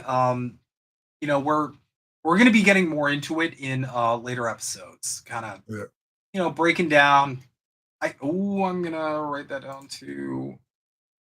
We should do Yeti. We should do an episode on like the key players in Canadian politics.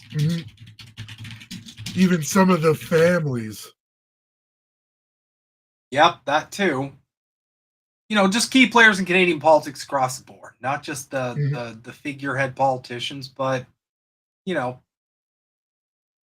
some of the ties they have. You know, kind of. You know, see what connections kind of go where. Yeah, maybe we could do an episode of like Justin Trudeau's best disguises. You know, one day he was a Native American, the other day he was. Yeah, I don't know why he does that. We if you guys are wondering like why does he have so many like weird dress up things going on, I don't know what to say. We don't know either. We don't know why one day he's just like, I'm gonna dress like Hitler. Actually, retrospectively, I think I know why he did that. It makes a lot more sense now in hindsight. But yeah, that'd be a good one too. To you know, just do a key players sort of thing. Maybe make some references of like this guy's kind of like your version of that guy. Yeah, that's true. That could work. Tie in some gardening tips as well. Yeah, That'd be a good one too. Gardening tips, because I would love that because I could use gardening tips. We just You started can the read. garden thing. You can read my articles I wrote on gardening Hmm. on Substack. There's only a few articles, but it's going over like soils, soil makeup, and then I think I went over nutrients. I think my last article was micronutrients. Okay. Yeah. Maybe we could feature some of those articles on the show. Yeah, I'll get And back help to some writing. people. So, yep. One thing that would be interesting to get into is like the idea of any kind of like gardening or food production during the winter months. Mhm. That would be interesting to do. Because I know some people who do that. That's what I'm planning to do. There's a greenhouse called, it's referred to as a Chinese solar greenhouse, but what it is it's a passive greenhouse. So you have like a wall of material that can hold heat.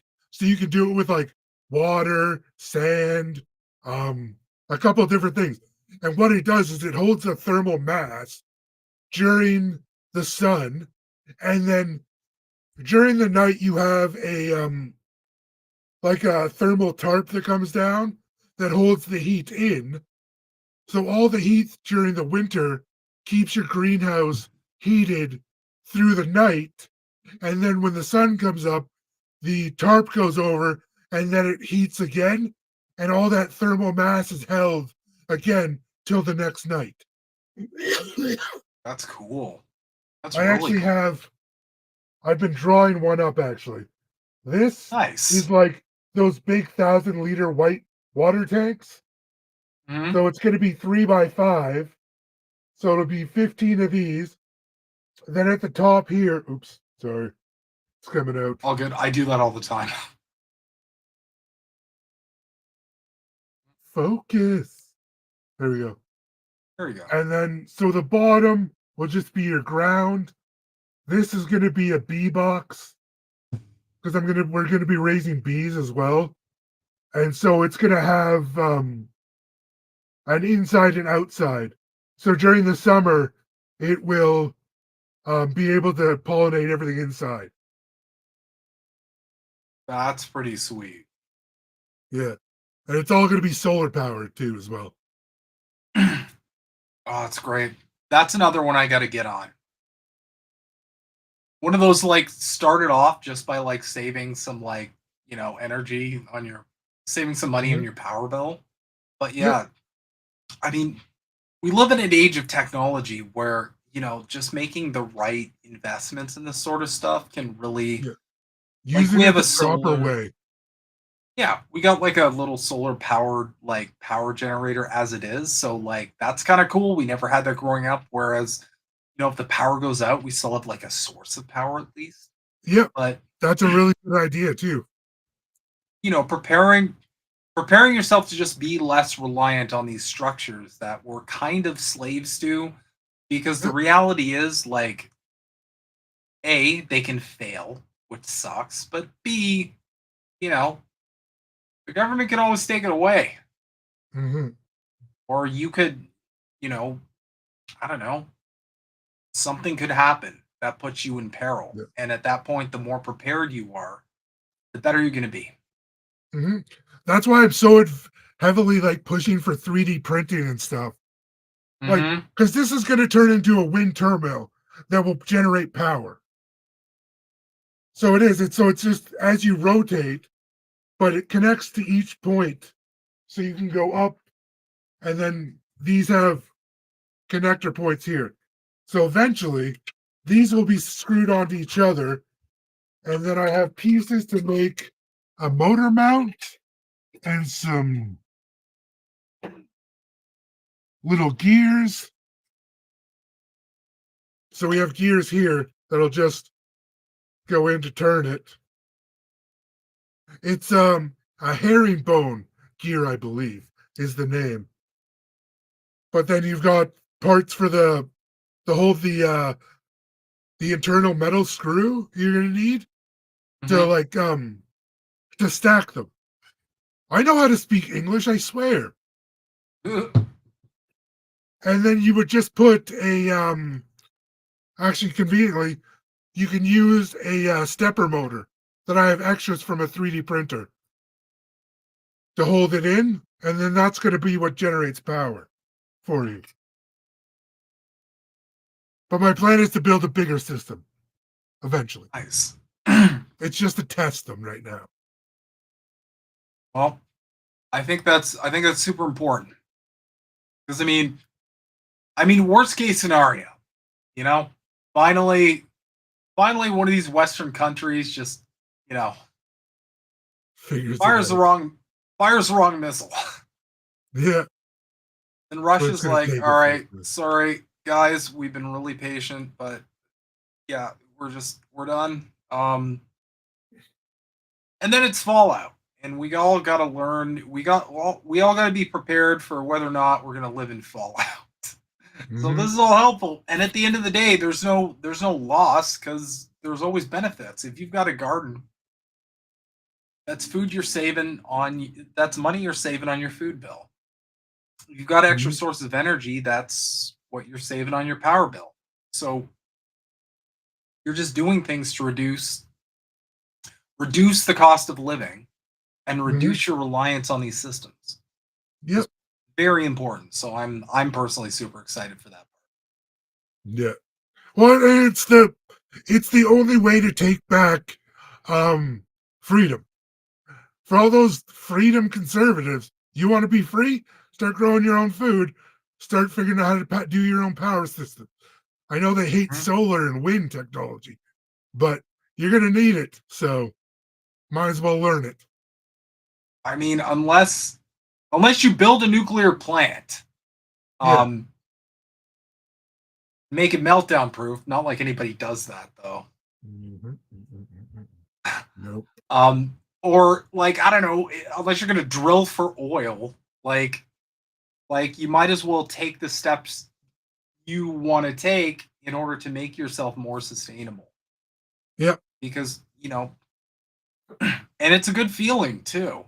Yeah. Like, I can think of that feeling where it's like, okay, because everybody has that anxiety constantly. We all have that anxiety of like, what if the worst thing, you see some scary thing in the news and you're like, oh my God, is this it? Everybody's like, is this it?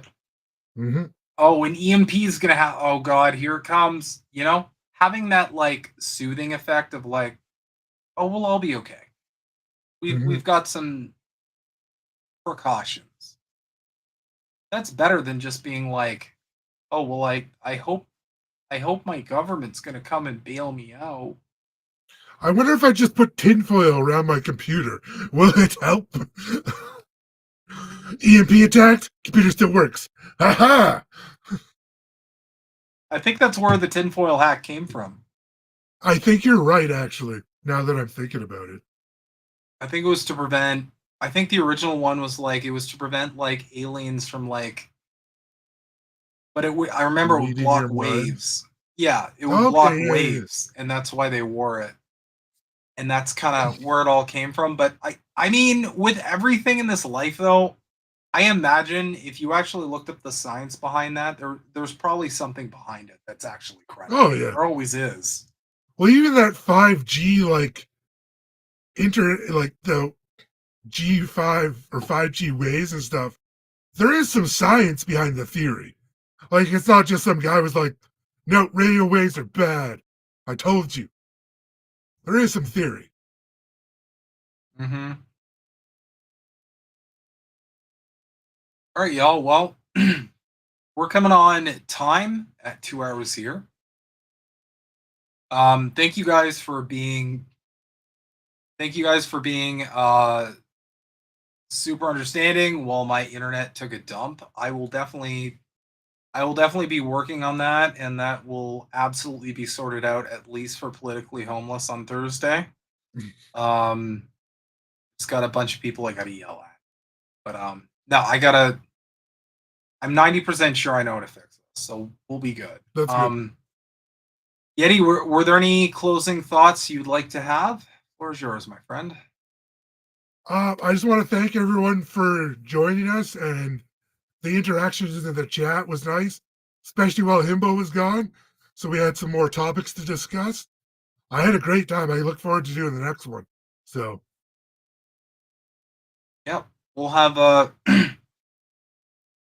yeah, way to hold down the fort indeed. But yeah, we'll have plenty to cover. We got a lot more Canada to dive into, and then once we have a solid foundation of like, you know, understanding, then we'll be at a good place to kind of parse a lot of the events that are transpiring up here, especially ones involving international affairs. Spoiler alert, we're every bit as shitty as America is in that regard. In some regards worse, I hate to report. But yeah, thank you guys so much for tuning in. This was episode 1 of the Maple Files, and I will see everybody bright and late on next Monday. And check the INN schedule for all the other shows this week. And yeah, thanks a lot, everybody.